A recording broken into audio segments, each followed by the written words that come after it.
Naiisip mo ba kung bakit may mga taong tila naglalakad sa gitna ng unos, ngunit hindi natitinag? Habang ang iba ay gumuho sa bigat ng problema, sila ay nananatiling matatag. Tila ba may nakatagong lihim na nagbabantay sa kanila? Ikaw, sa puntong ito marahil ay nagtatanong, ano ang meron sila na wala ako? Ang sagot ay nakaugat sa isang bagay na higit pa sa karaniwang talino ng tao. Ito ay ang karunungan na nagmumula sa Diyos. At kung hindi mo pa napapansin, may mga palatandaan na baka taglay mo na ang kaloob na ito. Kahit hindi mo pa ito lubos na namamalayan, isipin mo ang mga tao sa paligid mo. Marami ang umaasa sa sariling unawa, nagtitiwala sa plano ng kanilang puso, at kapag bumagsak ang lahat, nagsisisi kung bakit sila nagmadali. Ngunit ang isang tao na may karunungan mula sa Diyos ay ibang-iba. Siya ay hindi natitinag ng opinyon ng karamihan, hindi siya dinadala ng agos ng takot o tsismis. Habang ang iba ay nanginginig sa balita ng kaguluhan, siya ay tahimik na nananalig sapagkat alam niya na ang Diyos ang tunay na may hawak ng kinabukasan. At narito ang nakakagulat na katotohanan, maaring ikaw mismo ang taong iyon. Ikaw na nakikinig ngayon, baka hindi mo alam, pero dala mo na ang mga palatandaan ng banal na karunungan. At iyon ang dahilan kung bakit kahit ilang ulit kang sinubok ng buhay, nananatili kang nakatayo, ngunit mag-ingat ka. Ang karunungan ng Diyos ay hindi laging kaakit-akit sa mata ng sanlibutan. Madalas ang mundo ay tatawag sa iyong mahina, walang muwang o kakaiba dahil pinili mong sundin ang landas ng kabanalan kaysa sa ingay ng kasinungalingan. Ang masakit, minsan pati ang pinakamalalapit sa iyo ay hindi makakaintindi. Sila'y tatawa, huhusgahan at ipaparamdam sa iyo na ikaw ay nag-iisa. Subalit sa mismong mga sandaling iyon, doon mo makikitang malinaw, hindi ka talaga nag-iisa. Ang Espiritu ng Diyos ang gumagabay sa iyo at ang mismong pananahimik mo sa gitna ng kaguluhan ay tanda ng isang bagay na hindi nila mauunawaan sapagkat ito ay hindi galing sa tao kundi mula sa langit. At ngayon, pakinggan mo ito ng mabuti. Ang 7 palatandaang ito ay hindi basta listahan. Ang bawat isa sa kanila ay isang salamin na magpapakita kung saan ka nakatayo. Hindi ito para lamang sa kaalaman, kundi para pukawin ang iyong kalooban upang makita mo ang mismong kamay ng Diyos na kumikilos sa iyong buhay. Habang maririnig mo ang mga susunod na salita, maaaring matuklasan mong ang mga palatandaang ito ay hindi lang totoo sa iba, kundi matagal mo nang dinadala, palihim, tahimik at makapangyarihan. At kung iyon ay totoo, may isang bagay na dapat mong tandaan.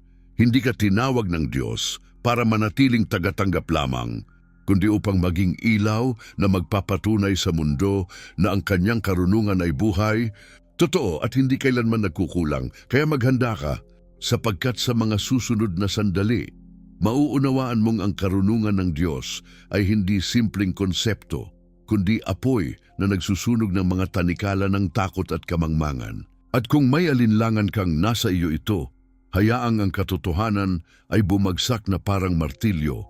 Ang paraan kung paano ka tumindig sa harap ng pagsubok ay hindi aksidente. Yan ay palatandaan. Ang paraan kung paano ka patuloy na umaasa kahit lahat ay bumitaw ay hindi kahinaan.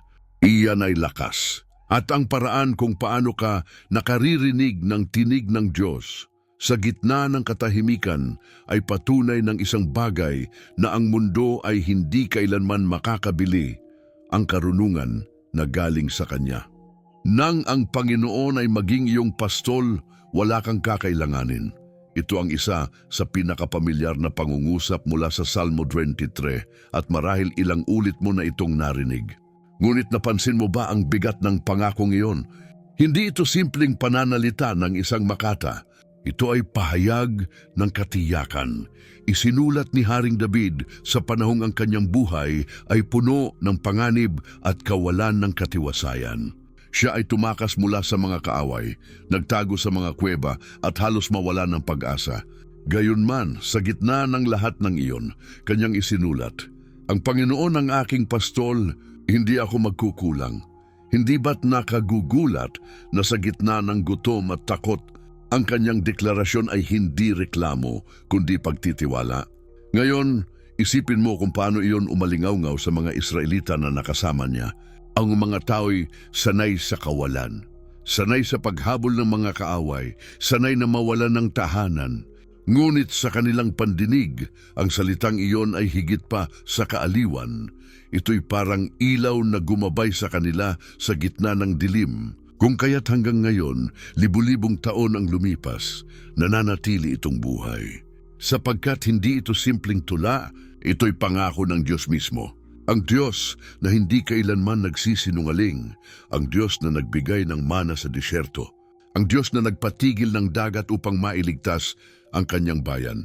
Kapag isinalin natin ito sa mas payak na salita, ang sinasabi ng talatang ito ay malinaw.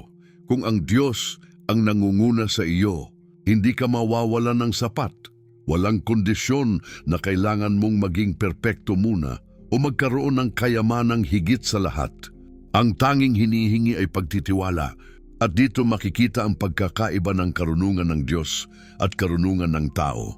Ang karunungan ng mundo ay nagsasabing, mag-ipon ka, magtiwala sa sarili, tiyakin mong may nakatabi para bukas. Ngunit ang karunungan ng Diyos ay nagsasabing, magtiwala ka sa Kanya, sapagkat kahit ang ibon sa himpapawid ay Kanyang pinapakain, at kahit ang mga bulaklak sa parang ay Kanyang dinadamitan sa mundong ating ginagalawan. Paano natin mauunawaan ang pangakong ito? Tingnan mo ang ating kasalukuyang panahon, giyera, kagutuman, krisis sa ekonomiya, pandemya na kumitil ng milyon-milyong buhay.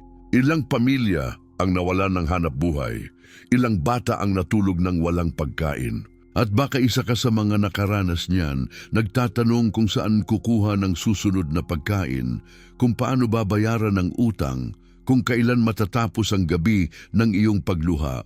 At gayon paman, narito ang pangako. Kung ang Diyos ang iyong pastol, hindi ka mawawalan ng sapat. Maaaring hindi sobra-sobra, maaaring hindi ayon sa pamantayan ng mundo, ngunit sapat upang manatiling matatag at buhay. Ang sapat na iyon galing sa Diyos ay mas matamis kaysa sa kayamanang nakukuha ng tao sa pandaraya. Ngunit hindi lang ito tungkol sa tinapay o pera. Ang karunungan ng Diyos ay higit pa riyan. Kapag sinabi niyang hindi ka magkukulang, kabilang dito ang kapayapaan na hindi matitinag kahit may balitang nakakatakot, ang kalakasan na bumabangon kahit nadapa, at ang pag-ibig na nananatili kahit lahat ay iniwan ka.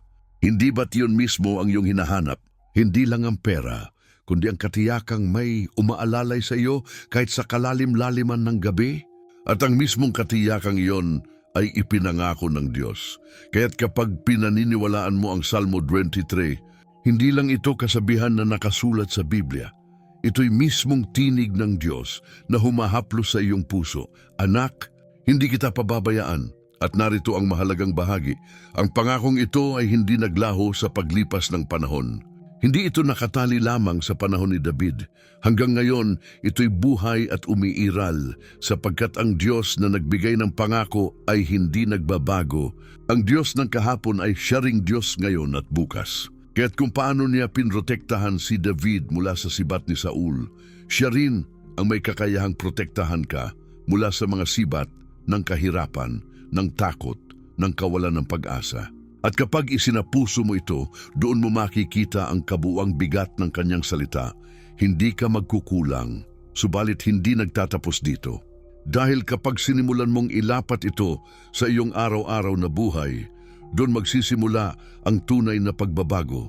Sapagkat sa tuwing haharap ka sa problema, maaalala mo, hindi ako nag-iisa, may pastol na nagbabantay.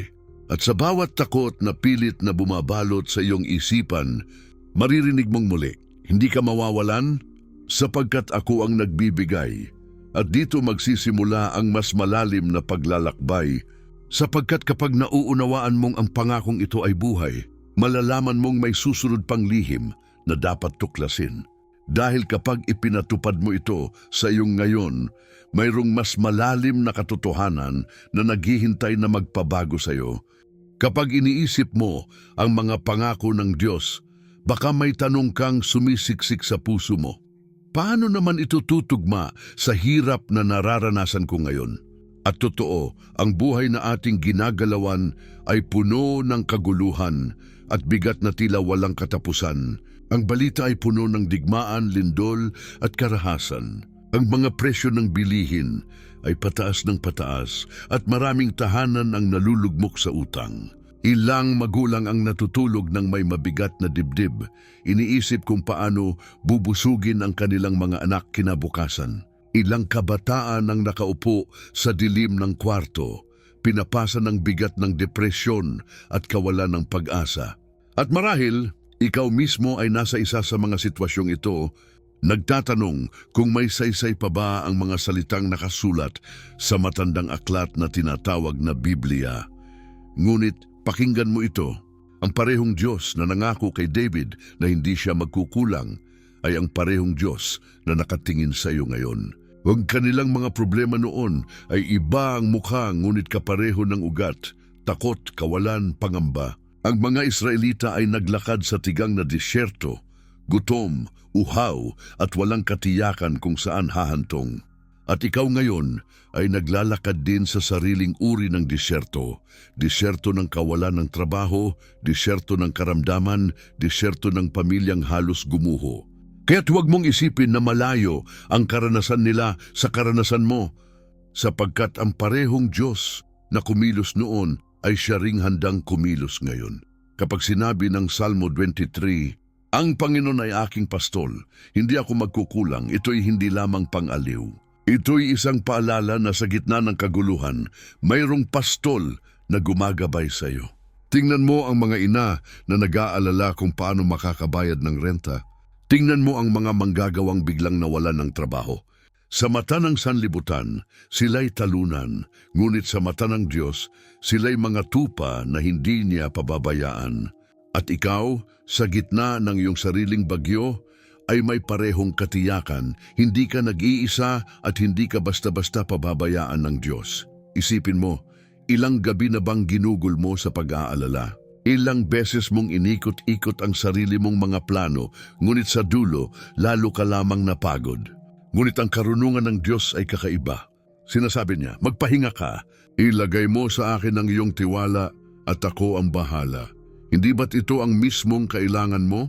Hindi lamang pera o material na bagay, kundi isang sandalan na mas malakas kaysa sa iyo.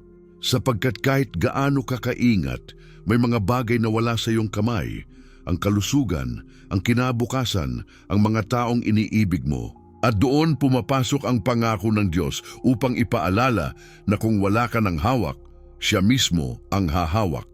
Ngayon, tingnan mo ang kapaligiran, mga balita ng digmaan, pandemya, kagutuman. Madali kang lamunin ng takot at isipin na wala ng bukas. Ngunit huwag mong kalimutan, ganito rin ang naramdaman ng mga propeta, ng mga alagad, ng mismong bayan ng Diyos noon. Ngunit sa lahat ng iyon, ang kanilang sandigan ay iisa. Ang salita ng Diyos ay hindi bumabagsak. At kung iyon ang nagpanatili sa kanila noon, iyon din ang magpapanatili sa iyo ngayon. Hindi ba't napakahalaga nito? Sapagkat ipinapakita nito na ang pangakong nakasulat ay hindi patay na letra, kundi buhay na kalakasan para sa bawat hininga mo ngayon. Subukan mong ilapat ito sa sarili mong buhay, ikaw na natatakot sa susunod na buwan, kung saan manggagaling ang pambayad. Tandaan mong kung paano pinakain ng Diyos ang mga Israelita ng manna araw-araw. Siya ring may kakayahang magbigay sa iyo ng tinapay sa oras ng pangangailangan.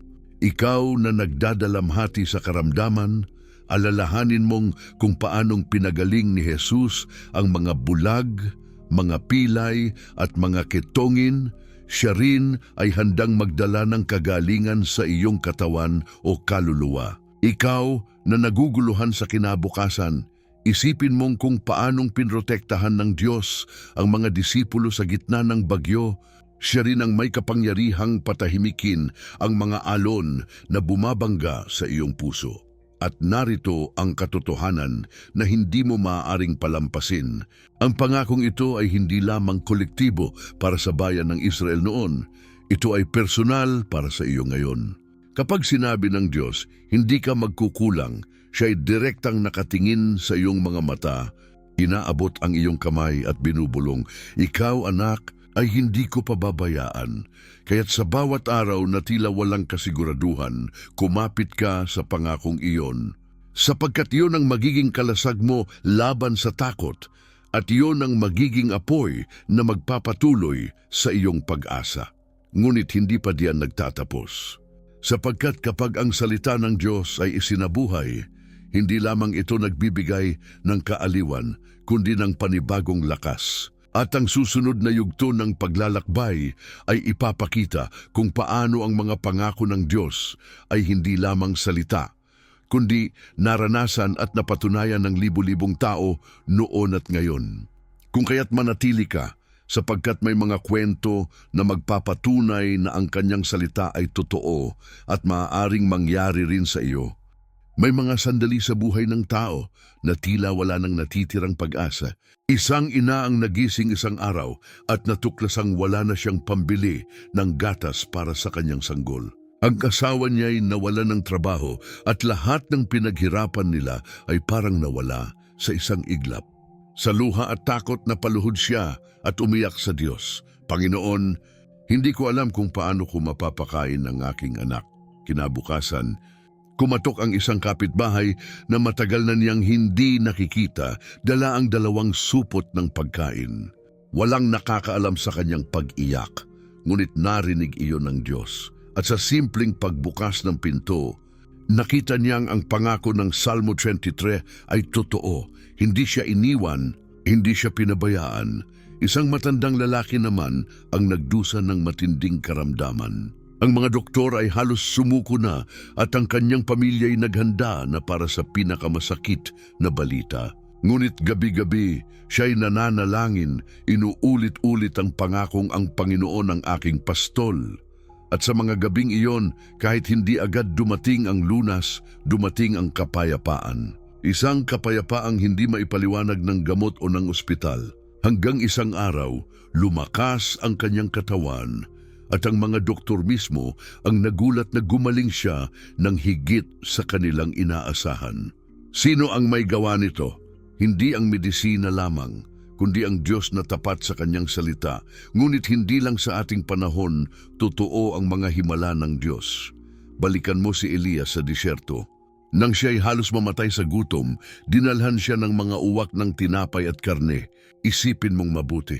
Mga ibon ang ginamit ng Diyos upang pakainin ang kanyang lingkod.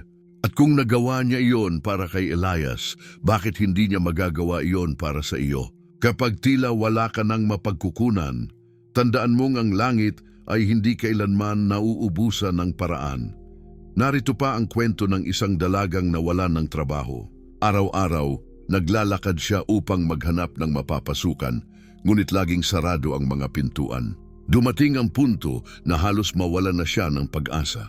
Ngunit sa kanyang panalangin, narinig niya ang paalala, magtiwala ka, ako ang bahala. Ilang linggo matapos yon, isang kumpanyang hindi man niya inaasahan ang tumawag sa kanya. At hindi lamang basta trabaho ang ibinigay, kundi isang posisyon na mas higit pa sa dating hawak niya, mas mataas ang sahod at mas ligtas ang kalagayan. Hindi ba't ito'y malinaw na patunay na ang Diyos, kapag nagsara ng pinto, may nakahandang bintana na mas mainam? At isipin mo rin ang mga kwento sa Biblia. Si Jose itinapon sa balon, ibinenta bilang alipin, at ipinakulong ng walang kasalanan. Sino ang mag-aakala na sa dulo, siya'y magiging pinuno ng buong Ehipto at gagamitin ng Diyos upang iligtas ang kanyang pamilya at buong bansa sa taggutom? Hindi ba't ito mismo ang katuparan ng pangako na hindi siya pababayaan?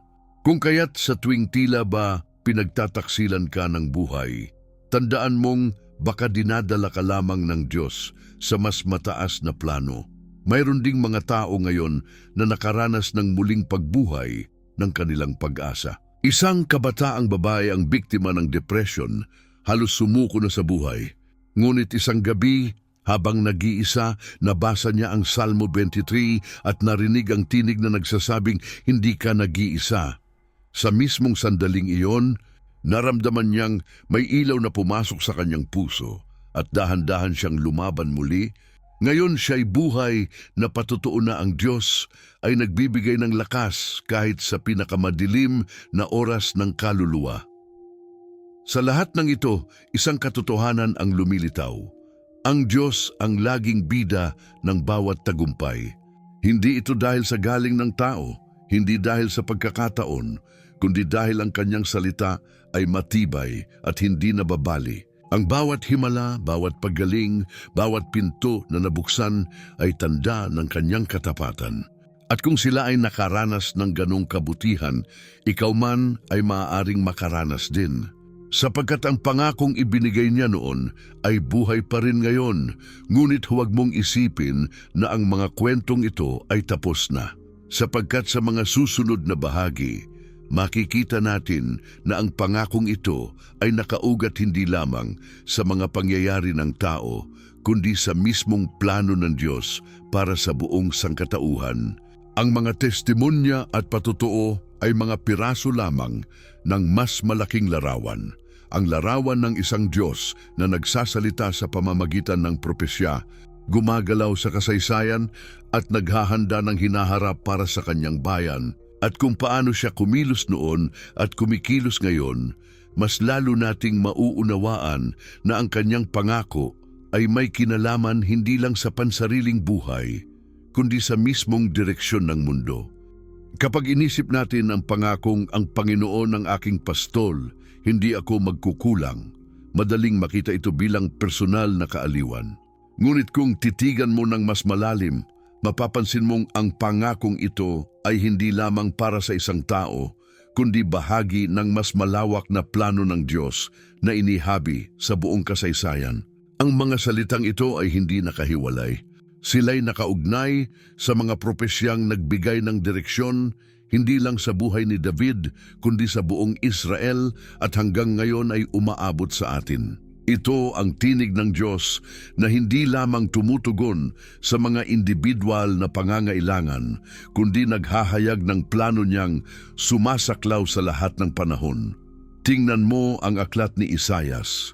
Sa gitna ng pagkawasak ng Jerusalem at pagkabihag ng Israel, ipinahayag ng Diyos, ako'y gagawa ng bagong bagay.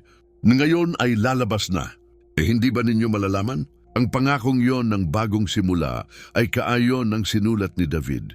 Kung siya ang pastol, may pag-asa kahit sa gitna ng pagkawasak.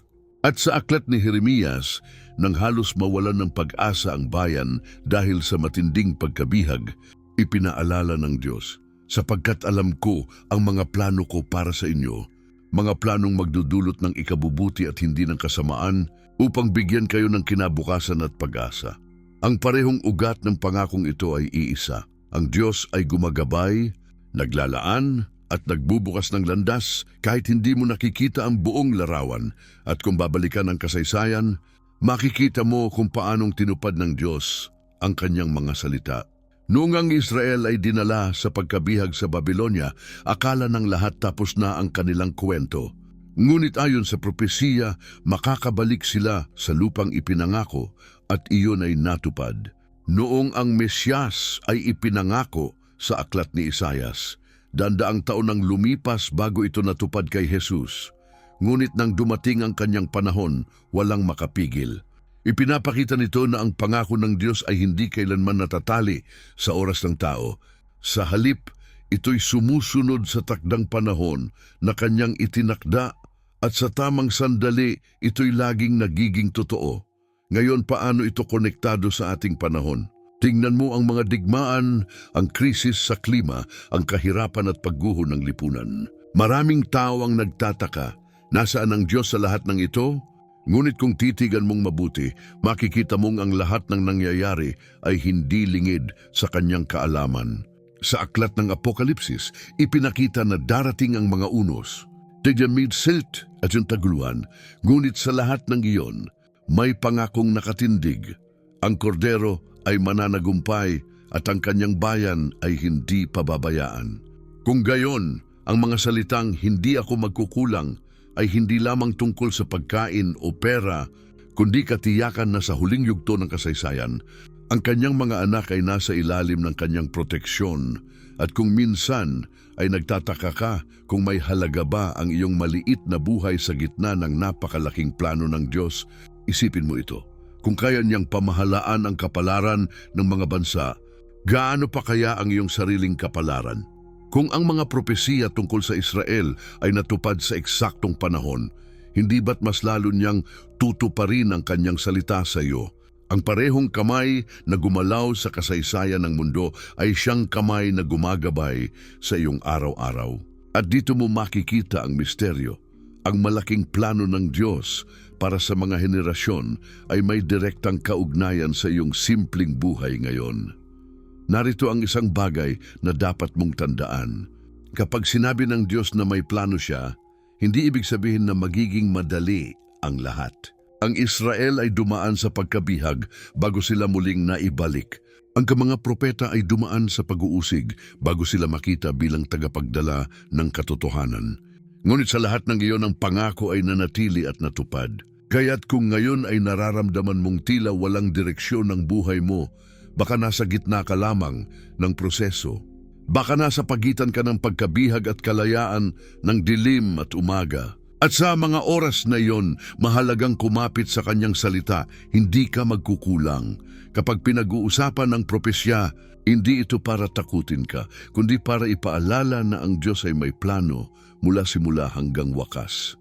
At kung iyon ay totoo para sa mga bansa, mas totoo ito para sa iyo. Ang bawat luha na iyong iniluha ay hindi nasasayang. Ang bawat panalangin na iyong binigkas ay nakatala. At sa tamang panahon, makikita mong ang lahat ng iyon ay bahagi ng mas malaking larawan, ang larawan ng isang Diyos na laging tapat, laging nagbibigay at laging gumagabay. Ngunit huwag mong isipin na ang kaalaman lang ay sapat. Sapagkat kahit alam natin na ang mga propesya ay totoo, may mga sandali pa rin na parang tahimik ang Diyos. At doon papasok ang susunod na bahagi ng ating paglalakbay, ang pakikibaka sa pagitan ng pangako at ng duda. Sapagkat kahit malinaw na ang Diyos ay tapat, ang puso ng tao ay madalas nababalot ng tanong. At doon natin makikita kung paano ang pananampalataya ay nagiging tunay kapag pinipili mong maniwala kahit tila walang kasagutan. May mga gabi na kahit gaano mo paulit-ulit na sambitin ang mga pangako ng Diyos, tila walang nagbabago. Ilang ulit mong iniyak ang iyong mga panalangin, ngunit ang sakit ay naroon pa rin, ang kakulangan ay hindi pa rin nawawala, at ang takot ay patuloy na bumabalot. Sa puntong ito, natural na pumasok ang tanong na ayaw mong aminin. Kung tunay na ngang ang Diyos ay nagsabi na hindi ako magkukulang, bakit ganito pa rin ang nararanasan ko? Hindi mo ito agad ibinubulong sa iba, sapagkat baka isipin nilang mahina ang iyong pananampalataya. Ngunit sa kaibuturan ng iyong puso, naroroon ang mga tanong na hindi mo mapigilan. Kung titingnan mo ang Biblia, makikita mong hindi ka nag-iisa. Si Job, matapos mawala ang lahat ay sumigaw, bakit ipinanganak pa ako kung ganito rin lang? Si Jeremias, ang tinaguri ang propeta ng pag-iyak, ay minsang nagsabi, naloko mo ako Panginoon, at hinayaan kong malinlang. At si Habakuk nang makita ang kasamaan sa kanyang bayan, ay nagtanong, hanggang kailan ako sisigaw ng tulong at hindi mo ako didinggin? Ang mismong mga lingkod ng Diyos, mga taong tapat at masunurin, ay dumaan din sa dilim ng pagdududa. Kung kaya't kung ikaw man ay nagtatanong ngayon, hindi ito tanda na iniwan mo ang pananampalataya. Ito ay tanda na ikaw ay tao, humihinga at lumalaban. Ngunit paano natin uunawain ang tila tahimik na Diyos? Narito ang isa sa pinakamalalim na katotohanan. Ang oras ng Diyos ay hindi oras ng tao. Maaring iniisip mo na huli na siya, ngunit sa Kanya, ang lahat ay nasa tamang panahon. Tandaan mo ang sinabi sa Habakuk 2:3. Ang pangitain ay naghihintay pa ng takdang panahon. Bagaman magtagal, hintayin mo. Tiyak na darating iyon at hindi magpapaliban.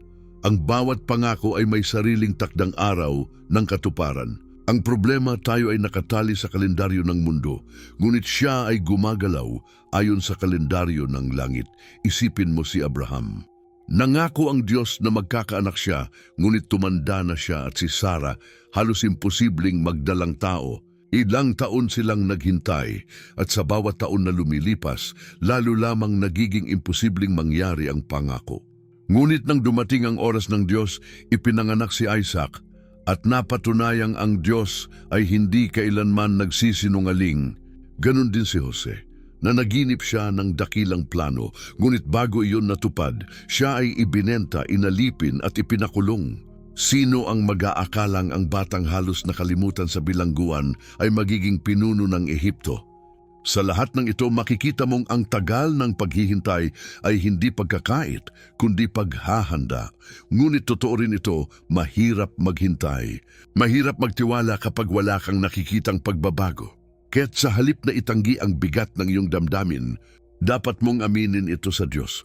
Ang karunungan ng Diyos ay hindi nasusukat sa bilis ng kasagutan, kundi sa lalim ng kanyang pagtuturo habang ikaw ay naghihintay.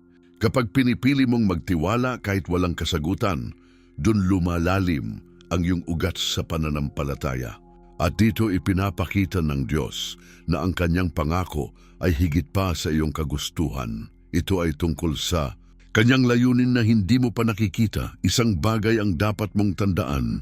Hindi lahat ng ninanais mo ay pangako ng Diyos. Maraming beses iniisip nating dahil gusto natin, obligadong ibigay ito ng Diyos.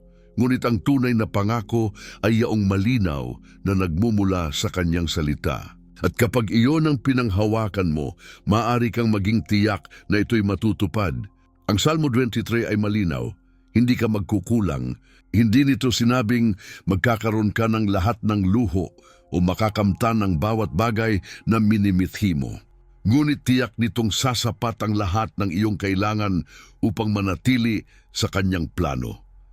Kaya't kung nararamdaman mong tila pinabayaan ka ng Diyos, itanong mo sa sarili mo, pinanghahawakan ko ba ang pangako o ang sariling pagnanasa? Sapagkat kapag ang hawak mo ay ang tunay na pangako, kahit magtagal, alam mong darating ang katuparan. At sa bawat araw ng paghihintay, siya ay hindi tahimik. Siya ay nagtuturo, nagbubuo, at naghahanda ng mas higit kaysa iyong inaakala. Ngayon, baka ikaw ay nasa puntong iyon, nagdarasal para sa kagalingan, ngunit hindi pa rin gumagaling. Humihingi ng trabaho, ngunit wala pa ring pinto na bumubukas. Humihiling ng kapayapaan, ngunit ang paligid mo ay magulo pa rin. Tandaan mo ito, ang kawalan ng agarang kasagutan ay hindi kawalan ng Diyos. Minsan, ang katahimikan niya ay mismong sagot, sapagkat sa katahimikan, mas malinaw mong maririnig ang kanyang tinig na nagsasabing, maghintay ka sapagkat ako'y tapat. At sa dulo, ito ang pinakamahalaga. Ang pagdududa ay hindi dapat maging dulo ng iyong kwento. Ito'y dapat maging daan tungo sa mas matibay na pananampalataya. Sapagkat habang nagtatanong ka, mas nagiging personal ang iyong relasyon sa Diyos. At habang natututo kang maghintay, mas nakikita mong ang kanyang pangako ay hindi lamang salita sa papel, kundi buhay na katotohanan na unti-unting lumilitaw. Kaya't sa kabila ng iyong mga tanong, huwag kang bibitaw. Sapagkat kung ang Diyos ay nangako, tiyak na matutupad. At sa susunod na hakbang ng ating paglalakbay, makikita natin kung paano ito maisa sa buhay sa araw-araw, hindi lamang bilang kaalaman, kundi bilang gabay sa bawat hakbang ng iyong buhay. Kung hanggang ngayon ay sinundan mo ang bawat salita ng pangakong ito, dumating na tayo sa sandaling hindi na sapat ang malaman lamang. Kailangan mo na itong isabuhay. Sapagkat ang karunungan ng Diyos ay hindi lamang ideya na inilalagay sa isipan, ito ay ilaw na gumagabay sa bawat hakbang. At kung nais mong makita ang Salmo 23 na maging totoo sa iyong araw-araw, may mga hakbang na kailangan mong gawin hindi bilang pasanin, kundi bilang landas tungo sa kalayaan at katiyakan. Una, alalahanin mo araw-araw ang mismong pangako. Hindi ito dapat manatili bilang isang talata na minsan mo lang binasa. Bago ka matulog at pagkagising sa umaga, sambitin mo, ang Panginoon ang aking pastol, hindi ako magkukulang. Ang bawat pagbigkas ay parang binhi na itinatanim sa iyong puso. Kapag paulit-ulit mo itong idineklara, Dahan-dahan itong nagiging katotohanan na hindi basta-basta magigiba ng takot o alinlangan. Ikalawa, ilapit sa Diyos ang lahat ng iyong pasanin. Madalas, bitbit natin ang mga bagay na hindi naman natin kayang buhatin. Ang takot sa kinabukasan, ang bigat ng utang, ang pangamba para sa pamilya, lahat ng ito ay parang mabibigat na bato na isinilid sa iyong dibdib. Ngunit kung nais mong maranasan ang pangako, kailangan mong isuko ang mga batong iyon sa Kanya. Sa panalangin, sabihin mo, Panginoon, hindi ko kayang buhatin ang lahat ng ito. Inilalagay ko ito sa iyong mga kamay. At sa pagsuko, makikita mong may palit na kapayapaan na hindi kayang ibigay ng mundo. Ikatlo, palitan ang takot ng pasasalamat. Sa bawat pagkakataong may pangambang pumapasok, tumugon ka sa pamamagitan ng pagpapasalamat. Kapag dumating ang takot na baka mawalan ka ng trabaho, sabihin mo, Salamat, Panginoon, sapagkat ikaw ang aking pastol. Kapag dumarating ang pag-aalala na baka hindi sapat ang pera, sambitin mo, Salamat, sapagkat ikaw ang aking tagapaglaan.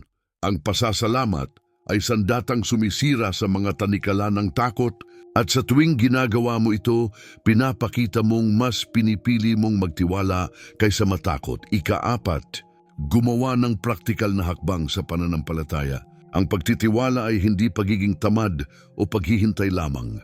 Kapag sinabi mong naniniwala ka sa Diyos bilang iyong pastol, dapat itong makita sa iyong kilos. Magtrabaho ka ng may integridad kahit maliit pa ang sahod.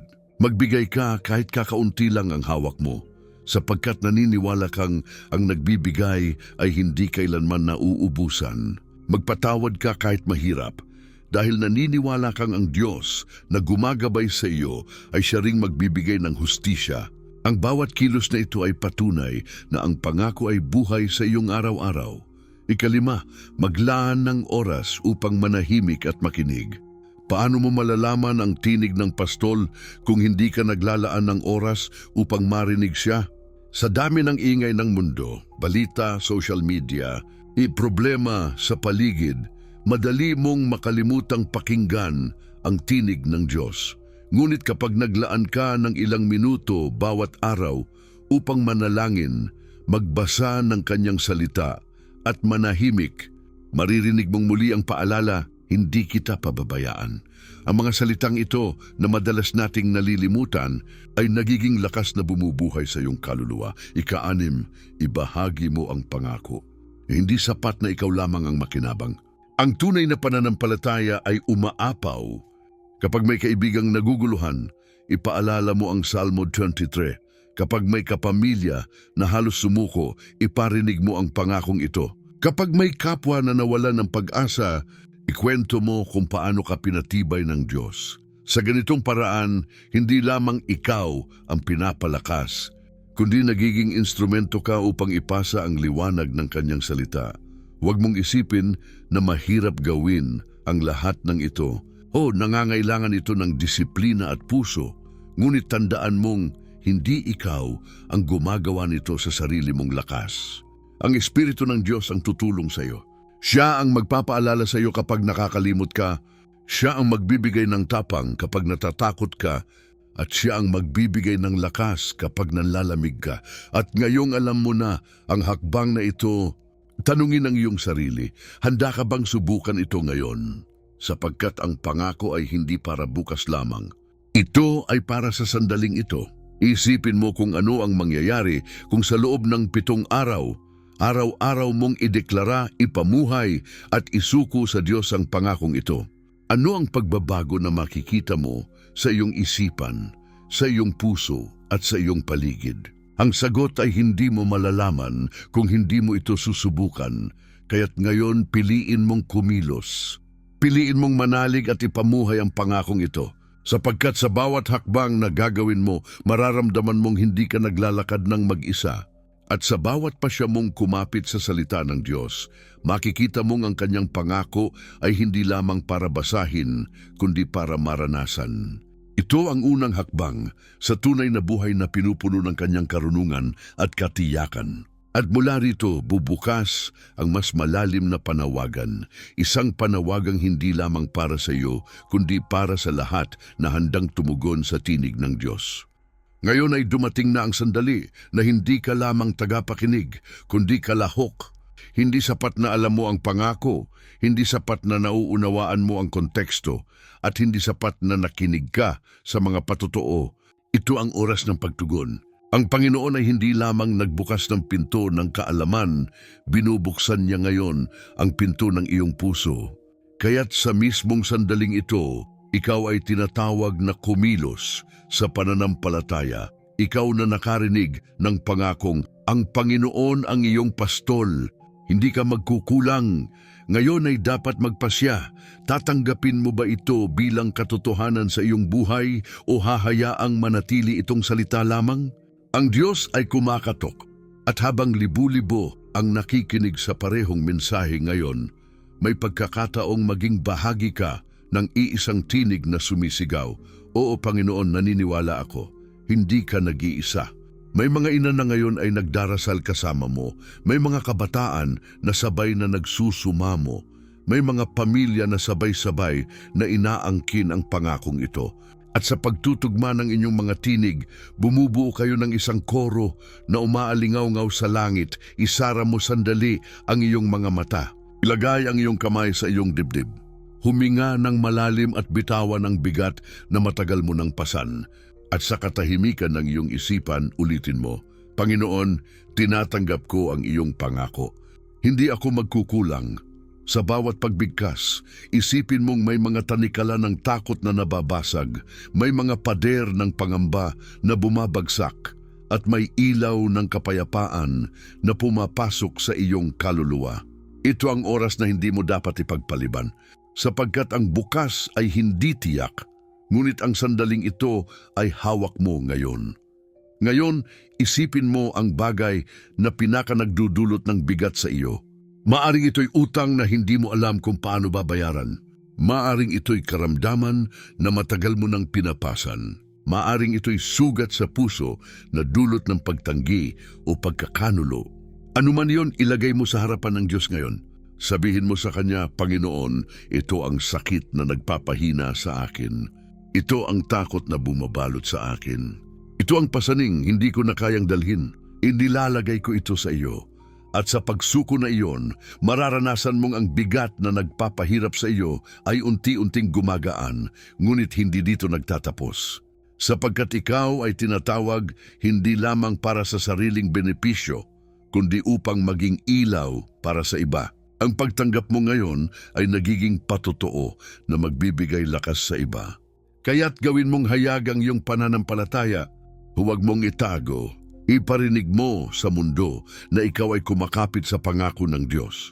Isulat mo sa iyong bibig at sa iyong puso, "Ako'y naniniwala, ako'y tumatanggap, ako'y hindi magkukulang sapagkat ang Diyos ang aking pastol." At ngayon, hinihikayat kitang gumawa ng isang hakbang ng pananampalataya. Sa halip na manatiling tahimik, ipahayag mo ang iyong pagtugon. Sabihin mo sa harap ng Diyos at sa harap ng iba, "Ako ay kabilang sa mga naniniwala." Kung nais mong gawing praktikal ang pagtugon na ito, isulat mo sa mga komento ang iyong pagpapahayag. "Tinatanggap ko ang pangako ng Diyos." Hindi ito simpleng salita lamang. Ito ay marka ng pananampalataya. Tanda ng iyong pakikiisa sa libu-libong nananalangin ngayon. At sa bawat pangalan na nagdeklara, nagiging mas malinaw na ang Diyos ay kumikilos sa ating henerasyon. Kaya't huwag kang mag-atubiling sumama. Huwag mong hayaan na lumipas ang pagkakataong ito. Ang panawagan ng Diyos ay malinaw. Huwag kang matakot sapagkat ako'y kasama mo. Huwag kang manghina sapagkat ako ang iyong Diyos. Ang pagtugon mo ngayon ay hindi lamang simbolo, ito'y simula ng bagong yugto ng iyong pananampalataya. Kaya't kumilos, sumagot, at ipahayag na ikaw ay kabilang sa mga tumatanggap ng pangako, sapagkat sa pagtugon mo, bumubukas ang daan para sa susunod na hakbang, ang sama-samang panalangin at panawagan na dudurog sa bawat kadena ng takot at magdadala ng bagong apoy ng pag-asa. Isara mo ang iyong mga mata at ilapit ang iyong puso sa Diyos. Ngayon ay hindi na oras ng pakikinig lamang, ito ang sandali ng sama-samang panalangin. Sa bawat hininga, sa bawat pintig ng iyong puso, kilalanin mong narito ang Panginoon, handang makinig at tumugon. Ipatong mo ang iyong kamay sa iyong dibdib at sabihin sa iyong sarili, naririto ako.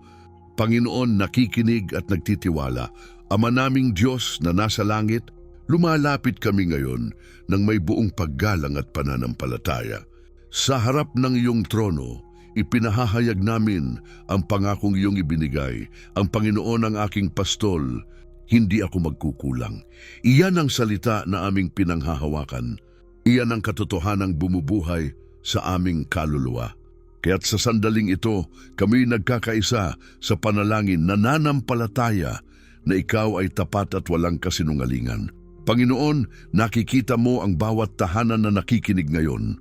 Nakikita mo ang mga magulang na nag-aalala kung paano bubusugin ang kanilang mga anak. Nakikita mo ang mga kabataang puno ng pangarap ngunit binabagabag ng takot. Nakikita mo ang mga matatanda na humaharap sa karamdaman at kalungkutan. At nakikita mo rin ang bawat pusong sugatan, ang bawat kaluluwang halos sumuko. Kaya't sabay-sabay naming itinataas ang aming tinig, sinasabi, Panginoon, ikaw ang aming pastol, ikaw ang aming sandigan, ikaw ang aming tagapaglaan. Sa pangalan ni Jesus, aming idinadalangin ang kagalingan para sa mga may sakit. Panginoon, hipuin mo ang bawat katawan na nanghihina. Hipuin mo ang bawat sugat na hindi nakikita ng mata. Hipuin mo ang mga puso at isipan na pinapahirapan ng takot at depresyon. Sa pangalan ni Jesus, idinideklara namin magkaroon ng kagalingan, magkaroon ng kalayaan, sapagkat nakasaad sa iyong salita na sa pamamagitan ng iyong mga sugat, kami ay gumaling, kaya't inaangkin namin ang pangakong iyon ngayon. Panginoon, aming itinataas ang bawat pamilya na dumaraan sa kakulangan. Nakikita mo ang mga ina na nagtatago ng luha sa gabi, ang mga ama na tila wala ng lakas maghanap buhay, at ang mga anak na natutulog na gutom. Ngunit sa sandaling ito, kami nananampalataya na ikaw ang Diyos na nagbibigay ng mana sa disyerto at nagpabukal ng tubig mula sa bato. Kaya't sa pangalan ni Jesus, idinideklara namin na magkakaroon ng sapat na pagkain sa bawat mesa, magkakaroon ng bukas na pintuan ng trabaho, at magkakaroon ng mga himalang pinansyal na magpapatunay na ang Diyos ay hindi kailanman nagpapabaya. Aming Ama, aming hinihiling ang kapayapaan sa gitna ng kaguluhan. Maraming balita ng digmaan, karahasan at kaguluhan sa mundo. Ngunit kami lumalapit sa iyo, naniniwala na ang iyong pangako ay higit pa sa takot na dala ng sanlibutan. Ibinabalik namin ang iyong salita. Ang kapayapaan na ibinibigay ko ay hindi tulad ng kapayapaan ng mundo. Kaya't sa pangalan ni Jesus, idinideklara namin ang kapayapaan sa bawat tahanan, sa bawat pamilya, sa bawat komunidad na nakikinig ngayon. Panginoon, aming hinihiling ang proteksyon para sa lahat ng iyong mga anak. Marami ang natatakot lumabas ng bahay. Marami ang nababalisa para sa kanilang mga anak at mahal sa buhay. Ngunit sa oras na ito, kami nananampalataya na ang iyong tungkod at pamalo ang aming gabay at depensa. Sa pangalan ni Jesus, aming idinideklara na walang sandata na ginawa laban sa amin ang magtatagumpay. Aming idinideklara na ang iyong mga anghel ay nagbabantay sa aming pagpasok at paglabas. At higit sa lahat, Panginoon, aming isinusuko ang aming mga puso. Kung minsan kami nagdududa at natatakot, kung minsan kami humahawak sa aming sariling lakas. Ngunit ngayon, sabay-sabay naming sinasabi, Panginoon, ikaw ang aming pastol. Ikaw lamang ang aming aasahan. Hindi kami magkukulang sapagkat ikaw ay tapat. Sa deklarasyong ito, aming isinusuko ang lahat ng aming takot, lahat ng aming pasanin at lahat ng aming pangarap. Ngayon, bilang isang katawan ng pananampalataya, sabay-sabay naming idinideklara, Amen! Ako'y naniniwala, ako'y tumatanggap. At hinihikayat kitang magsabi rin ng iyong tugon. Sabihin mo sa iyong sarili, sabihin mo sa iyong pamilya at isulat mo sa iyong mga labi, ako'y naniniwala. Ang Diyos ay tapat. Ako'y hindi magkukulang. Sa deklarasyong ito, nagsisimula ang panibagong kabanata ng iyong buhay at habang tayo'y nagtatapos sa panalangin ito, huwag mong kalimutan, ang Diyos ay nakarinig. Ang kanyang mga mata ay nakatingin sa iyo at ang kanyang kamay ay nakahawak sa iyo. Kaya't manatili kang nakatayo sa kanyang salita sapagkat ang susunod na yugto ay pagbabalik ng pag-asa at katiyakang magbibigay sa iyong puso ng bagong sigla. Matapos ang matinding panalangin at pagtanggap ng pangako, panahon na upang hayaan ang iyong kaluluwa na lumubog sa katahimikan ng pag-asa.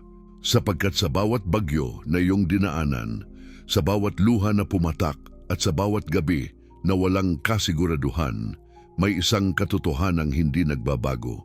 Ang Diyos ay tapat sa kanyang salita. Ang kanyang mga pangako ay hindi kailanman napapaso, hindi kailanman nabubura at hindi kailanman nagkukulang. Kaya't sa sandaling ito huminga ka ng malalim at tanggapin ang katiyakan. Hindi ka nag-iisa sapagkat siya ay nasa tabi mo.